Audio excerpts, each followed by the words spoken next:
इंसान उस वक्त तक कयामत के दिन कदम नहीं उठा सकेगा जब तक के 5 सवालों के जवाब ना दे दे। पहला ये कि तुमने जिंदगी कैसे बसर की, क्या ये जवाब देंगे? मैं तो सुबह उठता था, नाश्ता करता था, सबसे पहले फजर की नमाज मेरी कज़ा होती थी। सुबह देर से उठता था और उठने के बाद नाश्ता किया, अपने कारोबार पे चला गया, दिन भर वहां पर रहा। अगर नमाजें पढ़ी होगी तो कह देंगे कि नमाजें भी पढ़ता था, नहीं पढ़ी तो उसका जिक्र हम करने के काबिल भी नहीं रहेंगे। कारोबार किया, सुबह में गया, 11 बजे 10 बजे 11 बजे मैं कारोबार पे अपनी दुकान पे पहुंचा, अपने ऑफिस पहुंचा और रात तक मैं अपने कारोबार में लगा रहा। रात को 10-11 बजे मैं थका घर पे आया, घर पे खाना खाया, मोबाइल उठाया, उसमें कुछ फिल्में देखी, कुछ ड्रामे देखे, कुछ गाने सुने या कुछ फेसबुक पे देख लिया, कुछ देखकर फिर मैं सो गया। देर से सोया, फिर सुबह को उठा, वही फजर की नमाज कदा। या अल्लाह, मेरी जिंदगी ऐसे गुजर गई। बताइए, क्या ये जवाब काफी होगा? क्या ये जिंदगी का ये ढंग जो हम गुजार रहे हैं कमोबेश ऐसा ही है? ये मैंने उम्मी एक जिक्र छेड़ा है। जिंदगी ऐसी है, बाजों की जिंदगी में कुछ और आगे भी है कि फिर वो रात भर कुछ और भी करते हैं, पूरी पूरी रात जागते हैं, पूरी रात जागेंगे, सुबह की फजर की नमाज कज़ा कर देंगे, फजर की नमाज भी नहीं पढ़ेंगे, पूरी रात जागेंगे। फजर में अगर अजान की आवाज आएगी, मौज़िन बुलाएगा, हय्या अला सलाह, आओ नमाज की तरफ, और वो नमाज की तरफ आने के बजाय अपने घर की तरफ चले जाएंगे। उल्टा मौज़िन पुकारता रहता है, पहले कहता है आओ नमाज की तरफ, बंदा उठता है, शायद मस्जिद तरफ चला जाए, लेकिन वो अपने घर की तरफ चलता है। फिर मौज़िन पुकारता है आओ नमाज की तरफ, वो अपने कदमों को तेजी से अपने घर की तरफ बढ़ाता है। मौज़िन फिर भी पुकारता है आओ फलाह की तरफ, अब फलाह का जिक्र कर रहा है, आओ फलाह की तरफ, लेकिन वो तेजी से अपने घर की तरफ जाता है। मौज़िन पुकारता रह जाता है, फिर पुकारता है आओ फलाह की तरफ, लेकिन वो मस्जिद की तरफ नहीं जाता, वो घर की तरफ जाता है। और घर जाकर भी या तो सो जाएगा या फिर घर पर जाकर फिर कुछ और कारोबार करेगा और काम करेगा।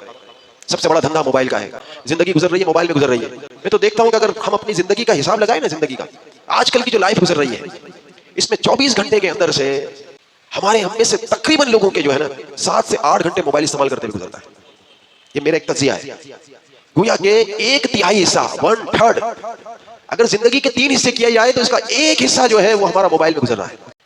अब मोबाइल में गुजरने का मकसद ये नहीं है कि हम गुजार रहे हैं, लेकिन उसमें कैसा गुजार रहे हैं? क्या उसमें उलमा के बयान सुन रहे हैं, नाते सुन रहे हैं, आखिरत सुधार रहे हैं, या कुछ सीख रहे हैं, या फिर अपनी तफरीह के अंदर खोए हुए हैं? गोया कि किसी की अगर 60 साल की जिंदगी है तो 20 साल इसने मोबाइल इस्तेमाल करने में इस्तेमाल कर दिया। अगर रोजाना 8 घंटे इस्तेमाल करता है तो तकरीबन लोगों के होते हैं। आप कहेंगे नहीं यार इतना थोड़ी है, मैं तो रात को 2-3 घंटे इस्तेमाल करता हूँ, दिन में भी तो होता है ना। मैं तो देखता हूँ ना कि यहाँ तक होता है कि अगर हम किसी डॉक्टर के पास भी बैठे तो हमारा मोबाइल चल रहा होता है इंतजार के अंदर। हम अगर किसी बिजली का बिल भरने की लाइन में भी लगे हुए हैं तो हमारा मोबाइल चल रहा होता है। हम बैंक में भी बैठे हुए तो कोशिश करते हैं मोबाइल चलाना, तो मना कर देते हैं भाई बंद कर दो, तो हमें चैन नहीं आता कि यार किस बैंक में आकर बैठ गया है, मोबाइल चला नहीं देते। दावत में बैठते हैं तो दावत में जब इंतजार होता है तो मोबाइल चल रहा होता है। घर में बैठे हुए हैं तो मोबाइल चल रहा है। मियाँ बीवी बैठे हैं, बीवी अलग मोबाइल में, मियाँ अलग मोबाइल के अंदर। आप अपनी लाइफ को देखें, आप कैलकुलेट करें, मैं चोट करने के लिए कह रहा हूँ, तो आप देखें कि आप कितने घंटे इस्तेमाल करते हैं। अगर 4 घंटे भी इस्तेमाल करते हैं तो गोया कि आप एक तरह से तकरीबन आपकी 60 साल की अगर जिंदगी है तो 10 साल आपने मोबाइल में गुजार दिया। 10 साल मोबाइल के अंदर वक्त गुजर गया। क्या उससे कुछ सीख रहे थे, कुछ हासिल कर रहे थे, या सिर्फ तफरीह थी, मजे थे, फिल्में थी, ड्रामे थे? अब तो देखते हैं ना कि हमारा छोटा सा क्लिप आ जाए, छोटा सा क्लिप, अगर इसमें भी कहते हैं यार बड़ा क्लिप है, इसको छोटा करो, छोटा करो। जुबैर भाई से पूछे और छोटा करो ताकि और सुनेंगे, और छोटा करो। कितना बड़ा क्लिप था? मैंने कहा यार वो 3 मिनट का था। अरे 3 मिनट भी हमसे सुने नहीं जाते।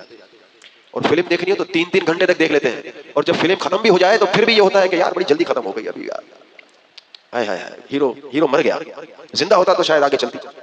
यानी 3 घंटे के बाद भी चैन नहीं आता, फिर दूसरी लगा देते हैं। आजकल तो मोबाइल है ना, अब दूसरी देखें, तीसरी देखें। लेकिन दीनी मामलात के अंदर अगर क्लिप अगर सुनना हो, मैं हमारी इसकी बात नहीं करता, और भी है, और उलमाए कराम के क्लिप भी होते हैं, सब कुछ होते हैं। शॉर्ट छोटा यार, छोटा करें। मैं भी देखता हूँ कि उनके क्लिप भी छोटे होते जा रहे हैं, छोटे करते हैं यार। इसको 1 मिनट तक ले आओ, 1 मिनट के अंदर खत्म हो जाना चाहिए बस, ताकि जल्दी जितने ज्यादा से ज्यादा व्यूज आ जाए। अब व्यूज के चक्कर लगे, व्यूज के चक्कर के अंदर वो एक मिनट का हो गया कि 1 मिनट और छोटा कर दो ताकि जल्दी से लोग जिसका भी हो, अभी तो बेचारा आंखें खोल के देखता होगा इतने में खत्म हो जाए, उसको पता ही है, फिर दोबारा देखे, यानी एक चीज को बार बार देखे। लेकिन नहीं, ऐसा नहीं होता। दीनी मामलात में ये नहीं है, वो भी भारी लगता है। लेकिन दुनिया के मामलात में, फिल्मों के अंदर अगर कोई गाना आ जाए तो जब तक पूरा गाना ना सुन ले चैन नहीं आता, बल्कि दोबारा रिपीट करते हैं। यार याद करने की कोशिश करता हूँ, फिर याद करने की कोशिश करते हैं, उसके साथ साथ गुनगुनाते हैं, याद करते हैं। और फिर ऐसा भी नहीं है, फिर दिन के वक्त भी गुनगुना रहे होते हैं, दुकान पे खड़े खड़े गुनगुना रहे होते हैं, ऑफिस में भी गुनगुना रहे होते हैं। अब वो रिपीट, एक से एक रिपीट चल रही है उसकी। और निजाम मुस्तफा की दावत का अगर कहा जाए, यार कैसे दावत की, जबानी नहीं चलती, बोलना ही नहीं आता, समझ में नहीं आती, कैसे बोल सकते? जिंदगी कैसे बसर की, ये हम उम्र गुजार रहे हैं, किस तरह से गुजारी। अब आप अपने अंदर देखें, आप किस तरह से गुजार रहे हैं। कल कयामत के दिन उस वक्त कदम नहीं उठा सकेंगे जब तक के इन 5 सवालों के जवाब ना दे दें। उसमें पहला सवाल यही होगा,